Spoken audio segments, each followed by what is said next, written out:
The following podcast contains strong language and ridiculous cartoon scenarios conjured up by two self-proclaimed comedy wizards. Between you and me, they're more like Saturday morning court jesters fueled by sugary cereal. But either way, the opinions expressed and presented are mere musings, so please humor their well-intentioned hijinks with a laugh and not by taking anything they say seriously. Unless, of course, you want to pay them to say something else. Could always use a new pair of shoes.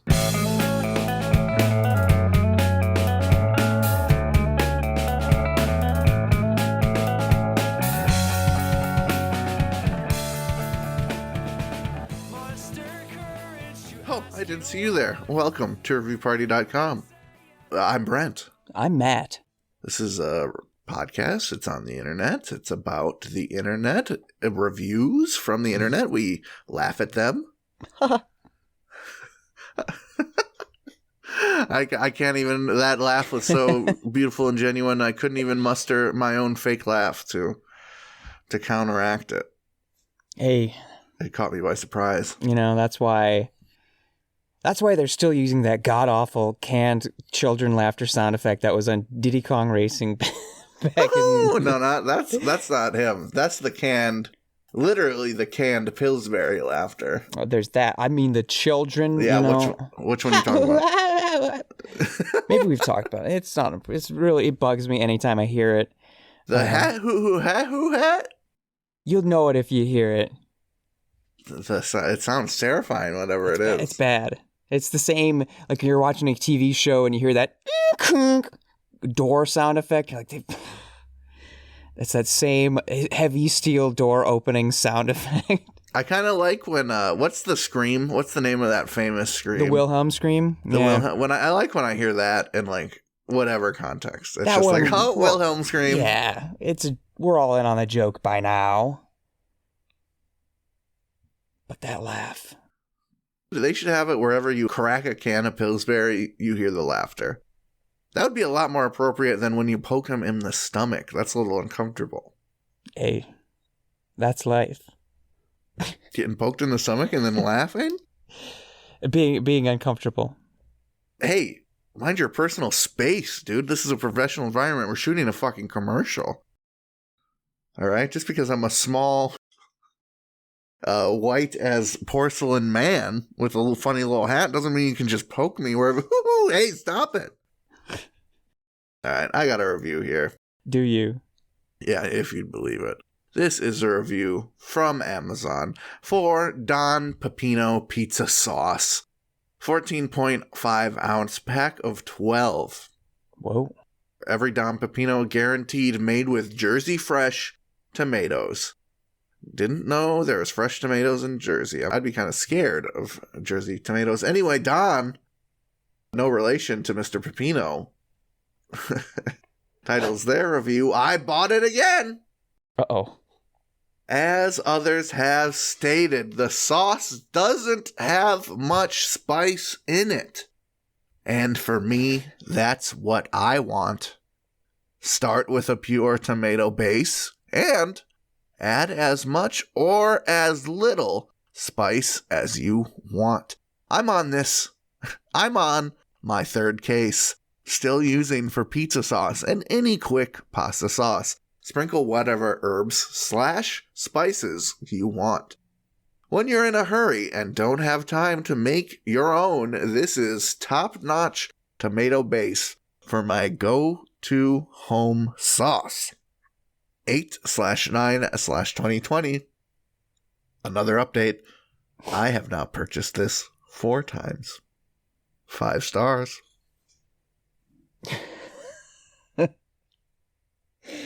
I mean, a lot of people say I'd buy it again, but we don't often get the details of like, it's been 4 times.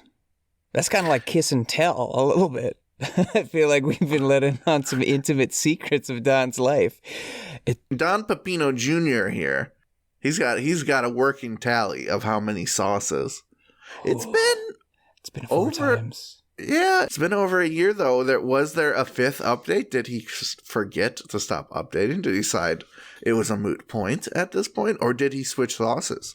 Man, you get the 1 year itch and you need to try some new sauce.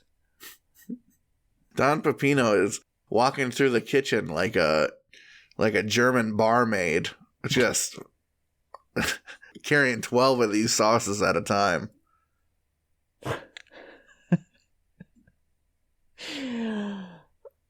That sounds cool. You could make a lot of pizzas with that. That's what I'm picturing. I'm picturing lots of pizzas. I mean, for someone who doesn't drink and much of anything, but beer is certainly something that I don't find appealing. If you have somebody ladling out hot, spicy sauce onto a pie that's in front of me, and then cheese comes out, wow. So you're saying there needs to be an Oktoberfest, but with pizza sauce. Yeah, it doesn't really mesh well with the German influence, but... I mean, the Italians can pick another month. I think October and February are the only months taken. Taken, yeah. Or no, wait, which month do the gays have again? Is that June or July? I don't know that anyone. They get a whole month. Okay. It's a capital P. Okay. Pride month. Pride month, yeah. Or pizza time month. I don't want pizza time. Too many connotations with that. Right. Pizza month. I don't know, what's the best month for eating pizza? Friday. Yeah. Matt, that's not a month. That's one day. But am I wrong? No. I mean, the happiest you can be, let's just make a whole month where it's a Friday before a 3-day weekend. Whoa. And you have pizza, because that's the best. There's hot piping cans at Don Pepino, just, hey, another round. And they get out the can openers and crack open some hot sauce for everybody to enjoy. It's a vision. We'll make it happen. Do you have a review? I do. I have a review of the Arc de Triomphe. It's a Google review. The Arc de Triomphe. It's that famous arch in France. Google says it's a monument. I don't know what it is a monument to, except for arches. I have flat feet, so I don't even care. A little ableist, if you ask me. Whoa. This review comes to us from McGuire. You are awesome. And they write, today I came here hoping to learn and grow my knowledge of this wonderful place. But when my school group and I came into the gateway to go up to the Arc de Triomphe, we were stopped. Quote, you cannot go up, the lady said, quote, because you are a school group. Lo and behold, a school group is not allowed to go up the Arc, but a dog is. Glad I feel so wanted. If a school group is coming to see a historic monument and is not allowed, but a dog is, then I feel sorry for all the people who value education. An unhappy school group. 1 star. What were you going to really learn up there that was going to change society for the better, kid? Probably not much. You learn that, wow, I'm high up now. Yeah. I've been to some monuments. I've gone high up on stuff, and it's a neat feeling. You can turn around at a window and take the selfie to show both your face and how high up you are. Show that you've conquered the monument. You've conquered cultural heights. Yeah, I rode that elevator for a long time, okay? And now look at me. I'm smiling. I'm above you and the rest of the small people on this planet. But as good as that is to stroke your ego, it's not really great, I think, for education, cultural or otherwise. And maybe dogs be getting a little bit more out of it. You don't know. Maybe these French people know something about dogs and students that we don't. I don't. Maybe you may have a point that dogs can appreciate simple pleasures a bit more. Mm-hmm. But I almost feel like we get more out of it knowing that a dog has gone up there. Let's say you're walking around any major monuments on the earth, whether it's the Arc de Triomphe, the Eiffel Tower, you're, at the CN Tower, hey, and you look up and instead of seeing stupid little children, little kids in a class pointing out and taking pictures of themselves. You see a dog face. Your day just got... You get happier when you see a dog in a passing car. You see a dog sticking its nose out at the top of the Arc de Triomphe for the Statue of Liberty or anything. You're like, oh, I get to live on this planet with that guy? With that dog? With that dog who was having a good time? I'm having a good time now. Oh, precious. Imagine you're going to climb Everest and you get to the base and you look up and it's just hundreds and hundreds of dogs relaxing and having a good time. Wow. That's probably a more enriching image than looking down from the top of Mount Everest. Yeah. It's a bunch of cool dogs. Man, that was really an accomplishment going all the way up Everest and back down. But I kind of wish I just stayed here with the dogs. Right. It's a lot of work getting to the top of Everest. The accomplishment, once that high, that adrenaline wears off, I don't know how much you have, but these cool pictures of these dogs on this trail are going to last forever. Oh, the pups. This one's got a little spot on his nose that makes him look like he has a mustache. Oh, that's what's important. Right. There's not enough dog watching appreciation these days. Birds got a whole hobby to watch them, and what do they even do that's cool besides fly? That's kind of one note, if you ask me. They got some colors. They got color advantage, birds do. Sure, yeah, I guess dogs don't have as many sweet colors. Okay, check one mark for birds. But dogs can wag their tail. Dogs can wag their tail. Dogs can go, oh. Dogs can go, oh, woo. What do birds just be in the morning? They just be singing songs to annoy you. That's a check against. Or at the night, and they're, hoo, hoo, hoo, hoo. Yeah, you hear that? No, you don't want to hear that. What you do want to hear is a dog who just got a bone, and he's so happy that he looks to the sky and goes, oh, woo, woo, woo.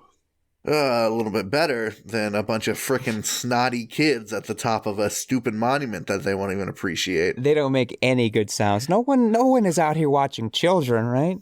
Farting, burping, shitting, sneezing. Those are the only sounds that kids make. There's a reason people watch birds instead of children.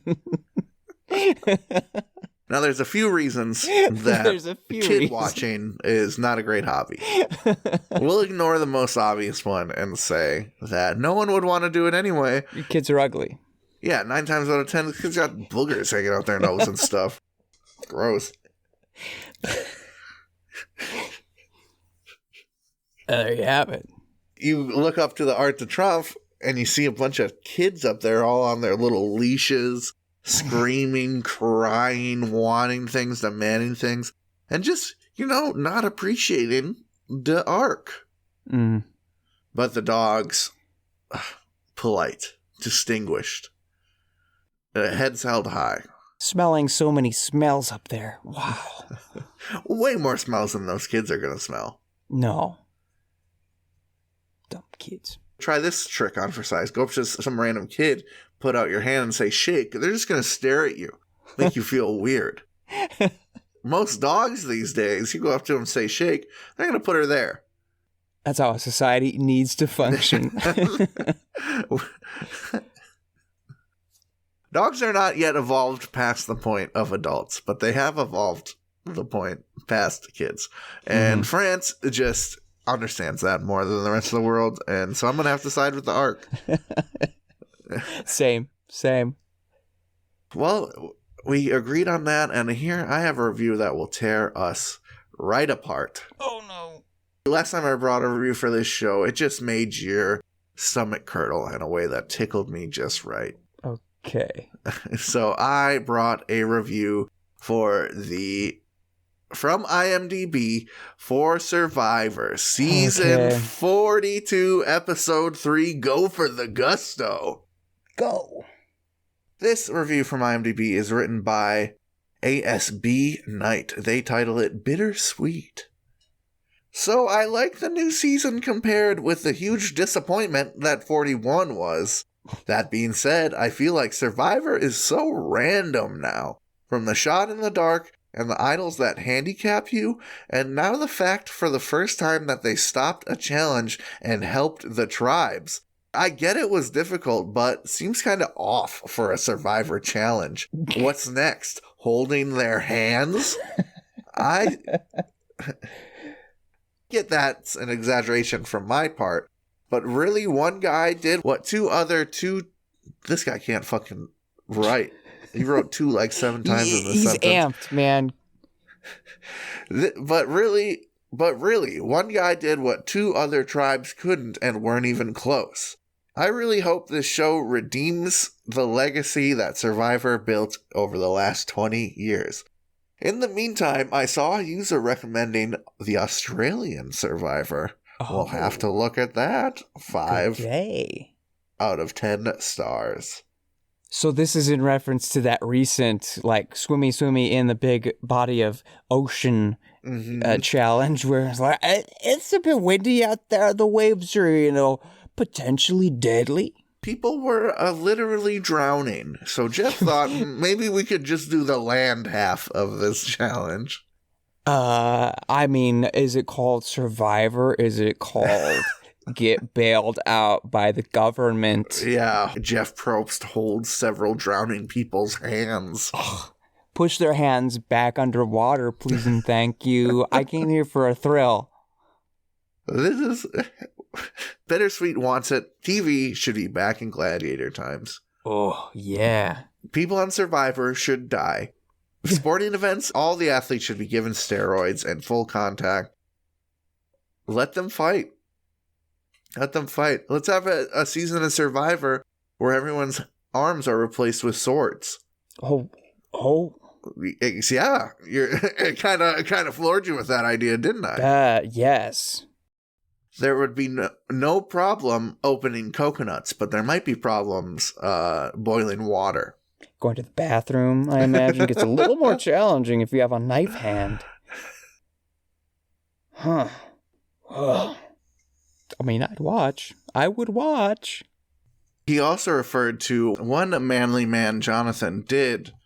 The challenge was to get a ladder through the ocean and hold it up so someone could go up and get a key hanging, and they go to the beach and open some stuff to do a puzzle. One guy on his own just lifted the ladder while someone climbed it. So what? Yeah, why didn't the other team just do that? It's possible, man. Come on. Remember the other of you said that they need more big guys. Right. That guy's worth like 3 big guys. That's what he didn't know. Did you even want it? Come on. Did you even want to drown to death? Come on. Psh. That's the sound of the air leaving their lungs. Oh, goodness. So, what do you think? This Australian Survivor gonna fix this guy's woes? Australian football is weird and different than American football, so probably. Yeah, the Australian football is the one with the 2 goals, and they kind of kick they're not allowed to use their hands, right? I have no idea. They're not allowed to use their hand. The ball is round instead of egg-shaped for some reason. There's little octagons on it. When people get penalized for some reason, people hold up cards. Very weird, this alternative football that they have in other places. Yeah. The goalie can use their hand for some reason. Goalie? What are we talking about? Making a soccer joke, Matt? Oh. American football, Australian football, soccer. Come on, man. I know you're stuck on Survivor. You can't stop thinking about your favorite show now. It's in my head. Jeff Probst spinning around wearing khakis, laughing like Quagmire. I'd be afraid too. I don't know, man. Should we take a break? Purge these thoughts from your head? Yes.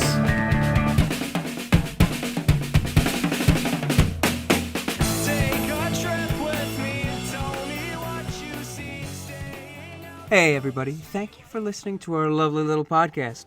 If you'd like to go above and beyond in supporting our show, or have the most fabulous conversation starter since sliced bread, go to reviewparty.com.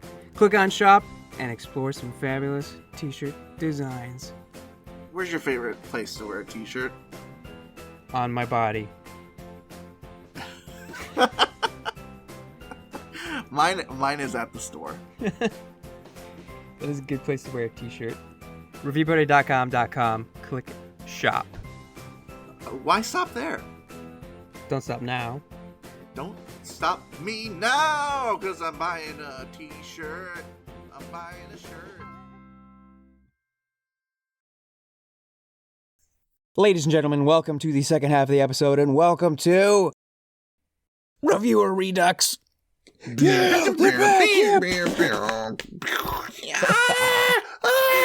Wilhelm. This is Reviewer Redux. It is the segment where we bring back some of our favorite reviewers of times gone by, of reviews gone by, reviews we read that made us scratch our heads or laugh a little extra. Or scratch our butts. Scratch our butts sometimes. In this particular case, maybe not scratch our butts, but maybe dry our butts off with a towel because why do you think, Brent? Because we're swimming in the reviews. Why would you need to just dry exclusively your butt? That's when I get out of the pool, I'm just worried about my behind being dry. What I'm trying to get at is this reviewer knows that in certain situations, and particularly when watching fantastic cinema, you just might end up with a wet ass. That's right. How could I forget? Are we going to earn some wows today? Is that what you're telling me? We're going to earn some wows from Nagata Komita, a new favorite, because the wet ass, the wow earning, the fact that I stumbled upon Nagata Komita's review in the wild after having already featured them once. It was fate. It was fate. So Nagata Komita has been going pretty hard on recent film and television. Oh, they're up and up. They're on the up and up. You will see, you will hear, you will learn. These are all IMDb reviews from IMDb user Nagata Komita. This is Nagata Komita's review of The Mandalorian, Chapter 16, The Rescue. Review titled, Wow, wow, big wow, wow. Oh, this one earned so many wows, there was some left over to just throw in the title. Yeah. Nagata Komita writes, "This was the event of the century. Everybody will always remember this legendary scrappy earner of an episode. Although this season started drenched in FOD, this powerful and emotional finale redeemed the season. Big wow for the acting. Wow. 2 big wows for the special effects. Wow, wow. I will be telling my children about this saga. Bravo, John. Bravo, Dave. You saved Star Wars." Woo. 9 out of 10. Now, where was that? The event of the century gets a 9 out of 10. Wow. Yeah. So Nagata really saves these 10s for absolute gems, I guess. Yeah. Well, to be fair, that review, despite the 9 out of 10 surprise at the end, it earned some wows for me. Just the review alone.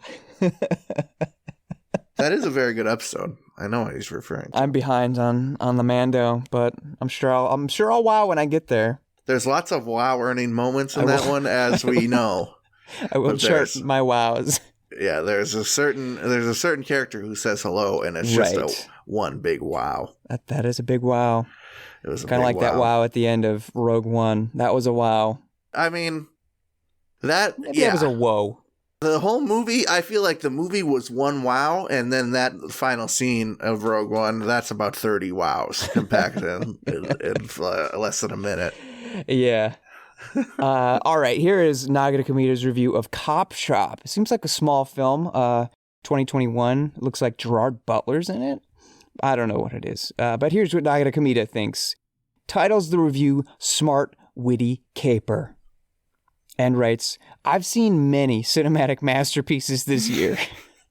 But honestly, Cop Shop is not only one of the best films I've seen this year, but it is in fact one of the best films I've seen this decade.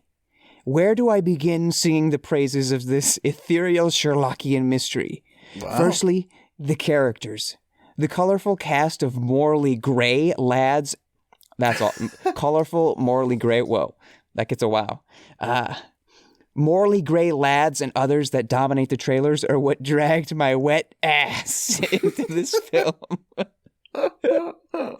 Anthony Lamb, a.k.a. the Psychopath, is a scene sealer. The simple mannerism of him licking the window is up there with the iconicness of Darth Vader's breathing. Grillo and Butler were incredible. The hired gun was a wild card and a half. Definitely the type who would order 2 mini brownies rather than 1 large brownie. This film is an endless odyssey of wows and blimeys. Whoa, a new variable enters the fold. On this carousel of exciting action, thrilling memoirs, and Wreckaval-esque atmosphere, not 1 minute is wasted. Watch this if you want a wow. And that is spelled WOWOW. A second wow comes so fast it interrupts the first wow. Yes. Summary, an absolute wow earner of a film. 9 out of 10. We gotta know what his 10 is like. Yeah, I have not been paying. Oh my goodness, I just went to the next tab. This is Nakatomina's review for Morbius. Titled, Morbius is the film we have been waiting for. Wow! That is the biggest wow from me so far, Nog. Yes. You know what? I have to see what comes next.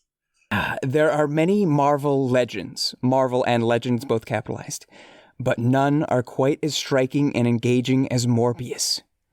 Jared Leto brings this fierce character to life and shows he has more layers than any character from Cop Shop. Ugh. There was a certain scene involving Morbius's bat powers that made the audience cheer harder than seeing Channing Tatum's leech-covered behind in Lost City of D. Is that what one was called? Well, I think it was just Lost City. Unless he's making a dick joke, I don't know. It wasn't. Well, the leeches were on his behind, so they lost the D. Yeah, they couldn't find it. An iconic moment is Morbius saying, "I am Venom." This is funny because you think he's Venom. Then he says, "Only joking, Dr. Michael Morbius at your service." This is clever because he is not Venom, but rather Morbius. So he made a reference to Venom in a subtle way, and then he reminds the audience who he actually is. Matt Smith was Baddie Smith, and he was a mega wow, Lil Scrappy, Insanity, Elden Lord, Ultra Uber, Hitman Bodyguard, Mega Core, Scrap Lord. Well, yeah. Morbius is a baddie and a half. This Marvel legend keeps me up at night with how epic he is. I can't sleep thinking of any scene Jared Leto is in. 10 out of 10. Oh my god. Oh my god. Wow. Wow. I haven't seen Morbius. You know, I haven't either. Here I've been trusting the general consensus that it's bad. It's very bad. Bad, full of baddies. Probably going to ruin Jared Leto's already crumbling, limping career. Yeah. So, I mean, that's enough to give it a 10 out of 10 for me, if it ruins that guy's career. I like his music, Sam. Yeah, Maybe he you should go back to that. Songs. Remember he had that music video where the song's like 3 minutes, but the music video is like 10 minutes, and there's a bunch of monks. Let's show some war scenes now. Yeah. Let's show some monks running around fighting, and one of the monks is me, Jared Leto. But the song is cool. I like some of their music. Yeah. Maybe we can salvage Nagata Komida's reputation with what I'll say is his final review of the day. It's a review of Ozark Sanctified, Season 4, Episode 7. Nagata Komida titles the review, "A Pure, Non-Stop, Ultra Wow Factory." The wows per minute that were generated this episode are unlike any other. The drama, the acting, everything kicked off to the largest plod fod extreme we have ever seen. Oh my goodness. The writers grabbed Ozark by the recaval disco and just churned out the biggest belt-a-load grinder of all time. The wait for the next chunk of Lil Scrappy Heart Wow Earner non-FOD non-filler episodes will be brutally hard. 10 out of 10. Okay. I guess that sweet Wow Factory of an Ozark episode is better than that sweet Wow Earner of I guess so. Of a Mandalorian episode. I feel like Nakida's a little drunk on the wows at this point. Yeah, a little punch drunk, a little plod fod drunk. Mm-hmm. I mean, he does live in a golden age of wow earning cinema. Yeah. I've been wowing quite a bit. There's too many sequels these days, sure. Doesn't mean I don't catch a few wows at the cinema every year. There's some wows out there. Some wows to be had. There's some wows to be had, earned, and processed with your human mouth. I don't have anything to say about that. Yeah, review. we're overwhelmed by the wows and the blimey. The blimey. When a film earns a blimey from a cold-blooded American man, wow, that's a powerful film. That's powerful. It's probably a Guy Ritchie film. A wow was earned just from the blimey. Yeah, yes. Two in the hand is worth one in the bush, or something like that. Two in the blimey is worth one in the slimy. Whoa. I That's got a review. Redux. Yay. Thanks, Nagata Kamita. Brett has a review now. Let's hear it, audience. Let's sit diligently. Thank you, Nagita. I think you'll like this next one. This is a review from Amazon. It is for the Hall of Games 2-player arcade basketball game, available in multiple styles. It's just an indoor little basketball hoop arcade game. You throw the baskets up, they go ba-ching, ba-ching, and you get points. If you're at a Chuck E. Cheese, you might get some tickets afterwards. Ugh. John C. Moore titles their review, "Buy this one so you don't get taken." What? Yes, seriously, please read my review. These normally suck because they get abuse and are just not made well. Great news, this one doesn't suck and is worth buying. I almost gave up after buying 4 of these total over the past 6 years. Almost gave up too soon. Great product and a very good price for what you all get. Thanks, this is a winner and looks great. 5 stars. I don't know if I want his life or want to stay very far away from it. You don't see this as dedication. That is dedication, but this what man else is fell there? off his arcade basketball hoop 4 times, and you know how many times he got up? 5. Wow. Yeah. That earns a wow.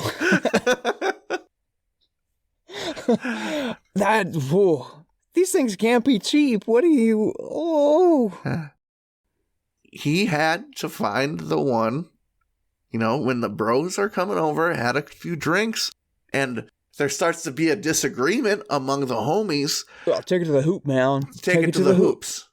You know, there's so many vicious disagreements. And I get to sleep with your girlfriend if I swoosh 4 straight shots. You can't say anything otherwise. That's bro code, bro. Yeah, and if that wasn't going on, they would literally just be stabbing each other with broken bottles. That's how bro code goes, bro. Exactly, bro. They put the bro in broken bottles. You saw me without my hat on, dude? No. Fight to the death. But now, what's his name? Now John Seymour, can say, hey, bros, just take it to the hoops. Take it to the hoops, man. settle your differences with the rock. Is there a cool slang term for the basketball? Do you still call it the rock? Yeah, pass me the rock. Pass me the rock. Dish me the scoop. Throw that sphere over here, dude. Otherwise, we're about to do the 2-touch tango, and someone's going to end up in a puddle of blood. Bro, I am going to count some dimples. Pass me the orange.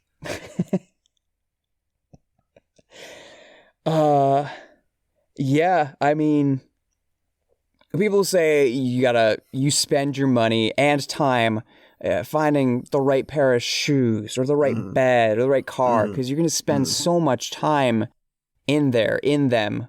That's going to affect your life so much. I'd never really considered that arcade-style basketball hoop was also in that category. I mean, this guy probably takes basketball hoop arcade games more seriously than finding a partner, you know? Probably, he must.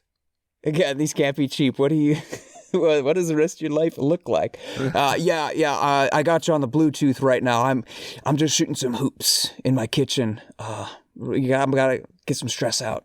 This particular model is $355. Okay. Times that by 4. Yeah. You're looking at an engagement ring, aren't you? Well, he's not. He's not looking at one at all. The only rings he's looking at is those hoops, baby. That's all that matters. That's all that matters, bro. Mm-hmm.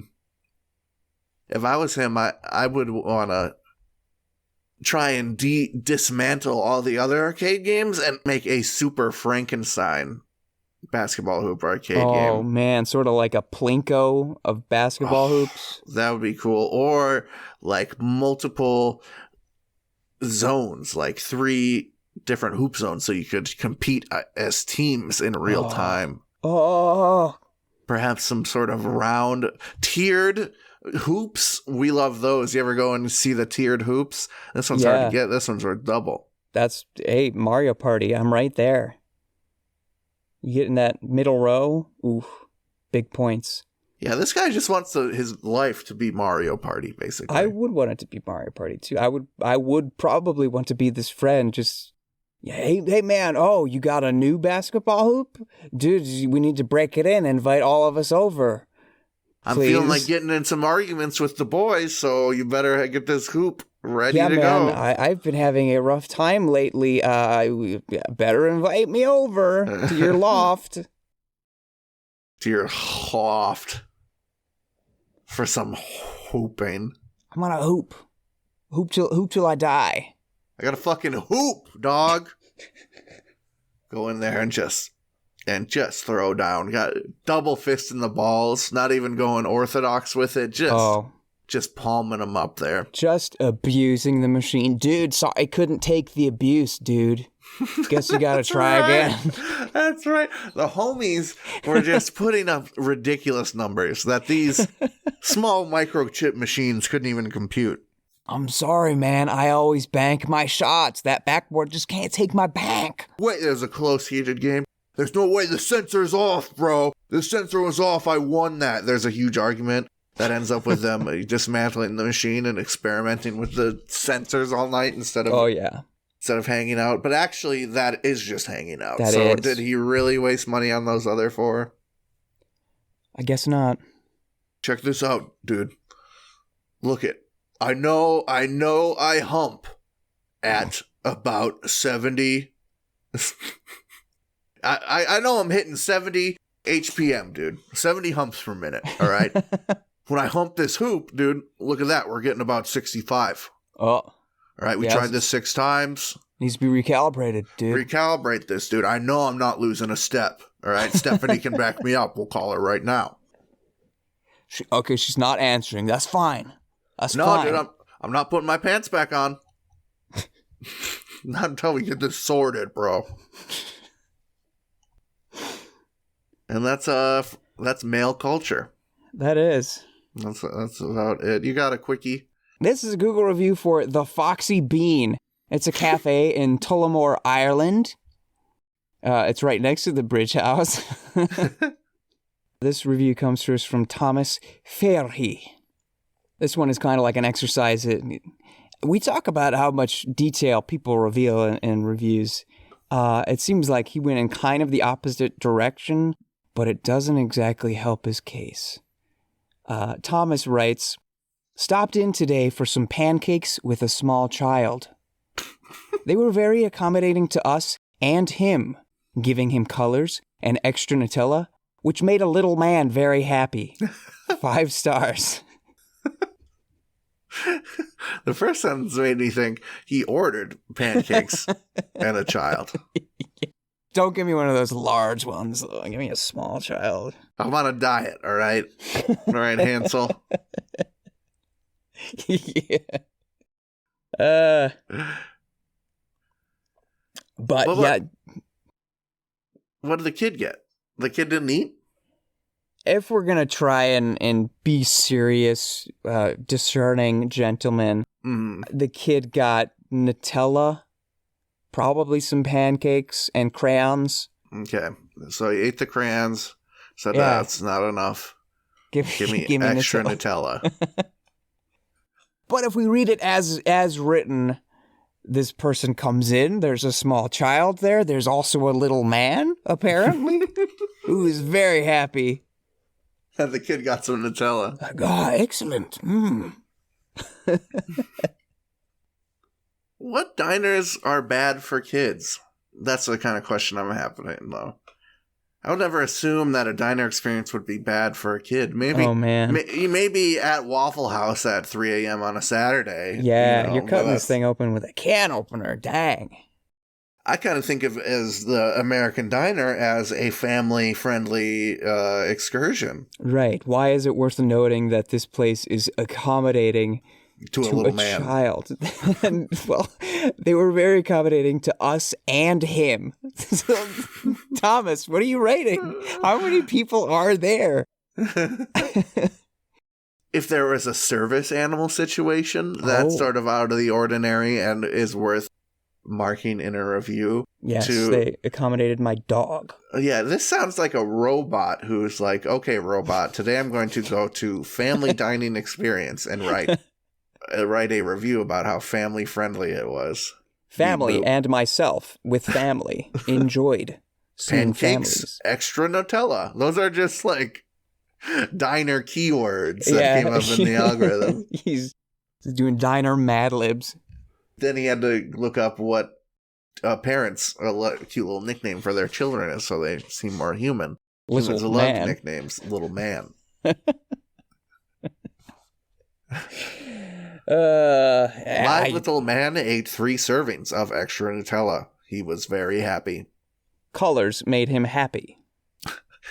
The diner was decorated with various colors: brown, blue, beige, gray, yellow, orange, and brown. It made my little man very happy. Okay, here's a thought. You know what diners probably aren't accommodating to children? Tell me. The ones in France, where they're just serving dogs instead. Me and my family tried to go into this diner and they said no kids. But you look at the counter, there's like 4 dogs. Reading the newspaper. It looked like that famous painting, Nighthawks, except it's just dogs. It's the darndest thing. They weren't even playing poker. Right. They weren't playing poker. Or were they? I tied my son up outside and went in and had a bite. It's fine. I left him a jar of Nutella. He loves it. It just makes me think that he didn't order the kid like pancakes with Nutella. Like if we, try and fill in the lines, we can figure out. He just like looked at the extra section, like how much is extra sour cream, how much is extra cheese. 65 cents, yeah. He just wants the 65-cent extra Nutella order. One piece of bacon. It's high in calories. That's all the calories this kid needs. That is true. It's got that nut stuff in it.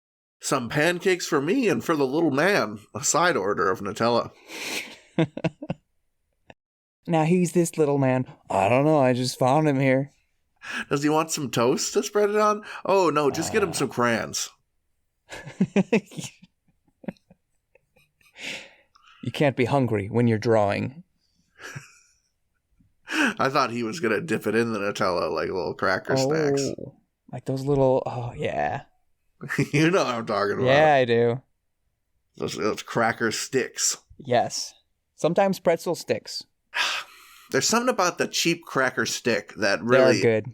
Outdoes the cheap pretzel stick for me. They got a little sweetness to them. Yeah, a little shortbreadiness, perhaps, something like that. Those be slapping. No one else be slapping? Saying thank you to our lovely audience. Thank you for making it to the end.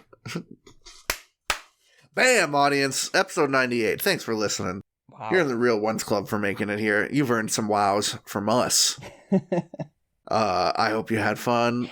And I'd like you to know that we've got new episodes of this Wow Factory every Tuesday. That's right. Hashtag Tuesday Reviews Day. Hashtag Wow Earner. Hashtag Blimey Earner. Hashtag Wow Factory. Hashtag Wow. Wow. Hashtag Tuesday Reviews Day. Hashtag Wow Wednesday. Hey, you know where you can use all of those hashtags and stuff? On the social media platforms that are popular today. Here's how you find them. You boot up your Mac PC. It's cool. It's one of those cool ones. It's got the jelly green side, like a green candy apple, but you can see the integral, the insides of it. You tap your fingers against the keyboard. It'll sound like this.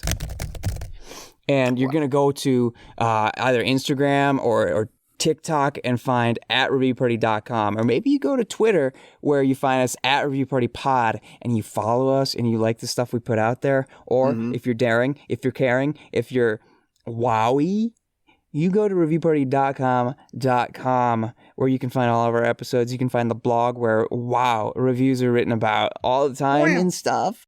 Wow.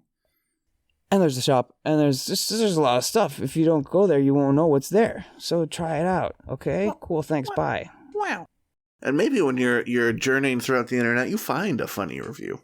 You see a silly little review, and you think, "Hey, I know a couple of little mans that would really might earn some wows with them." You can send it to any of the social media places Matt mentioned before. Yes. You can also send it to reviewparty.com @gmail.com. Yes. Hyperlink, screenshot, what have you.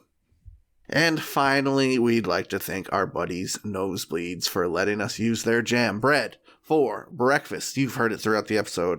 If you want to hear that and more of their awesome tunes, just search Nosebleeds on Spotify. Matt, do you have a review to finish the episode here? In fact, I do. I have an Amazon review for the Malavita men's swim trunks with zipper pocket. And I don't know if you're like me and enough to be dangerous about the Spanish language or languages of Latin descent. The product brand caught my attention. Malavita. Can you break that down at all? Vita's definitely life, correct? Yes. And mala, do you know mala? I do not know mala. See, I would translate to bad life. Okay. It turns out that's not it. When it's one word like that, it translates to underworld. Oh. Which I guess maybe makes sense if it's around your junk. So I don't know what to take. Anyway, it's the Malavita men's swim trunks with zipper pockets. Faisal G titles his review, Split Nuts, with 2 T's for nuts. And Faisal writes, "It will split your balls and make you very uncomfortable. These are made for someone with a vagina, not testicles. Very sad. 1 star. I don't know if a split vagina is much more comfortable than split nuts, dude. I can't imagine it is, dude.